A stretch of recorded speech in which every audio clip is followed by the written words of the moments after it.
CM சாருடைய படம், அதுவும் இல்லாமல் ஹெச்.வினோத் சார் வந்து ஜாயின் பண்ணியிருக்காங்கன்னா அது எப்படி இருக்கும், அது பயங்கரமாக இருக்கும்ல, சீக்கிரம் வரணும். ஹெச்.வினோத் சாரும் நீங்களும் வந்து ஒரு ரொம்ப க்ளோஸ் ஃப்ரெண்ட் அப்படிங்கிற மாதிரி ஒரு வீடியோவில் நாங்கள் பார்த்து தெரிஞ்சுக்கணும், நிஜமானா? ஆமாம், ஆக்சுவலி அவங்க வந்து அதுவே எனக்கு அப்புறம் தான் தெரியும்.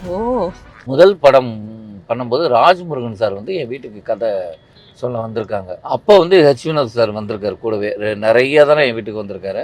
நாங்கள் வந்து ஹெச்.வினோத் சார் வந்து இந்த படம் ஃபஸ்ட்டு சதுரங்க வேட்டை அது முடிஞ்சு ஹிட் ஆகிடுச்சு. அடுத்த படத்துக்கு அவர் கதை எழுத பெரிய பட்ஜெட்டு, அதுக்கு வந்து ப்ரொடக்ஷனில் கொஞ்சம் தேடிக்கிட்டே இருந்தார். அந்த டயத்தில் நாகேந்திரன் அவர் இப்போ இல்லை, அவர் வீட்டில் தான் நான் சந்தித்தேன்.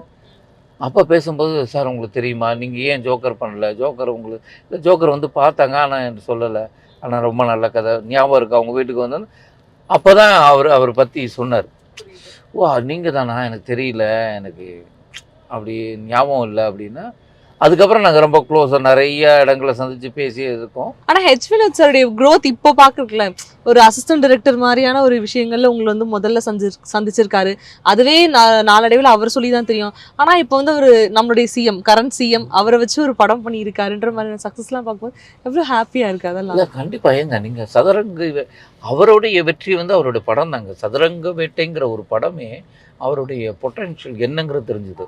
அடுத்த படம் தீரன் அதிகாரம் ஒன்று, என்ன அற்புதமான படம். நானும் வந்து ஜனநாயகனுக்காக மிகப்பெரிய ஆவலோட காத்திருக்கிறோம் அந்த படம் பார்க்கணும்னு. ஏன்னா தமிழடே காத்திருக்கு சார். என்னன்னா சிஎம் சாருடைய படம், அதுவும் இல்லாமல் ஹெச்.வினோத் சார் வந்து ஜாயின் பண்ணியிருக்காங்கன்னா அது எப்படி இருக்கும், அது பயங்கரமாக இருக்கும்ல, சீக்கிரம் வரணும்.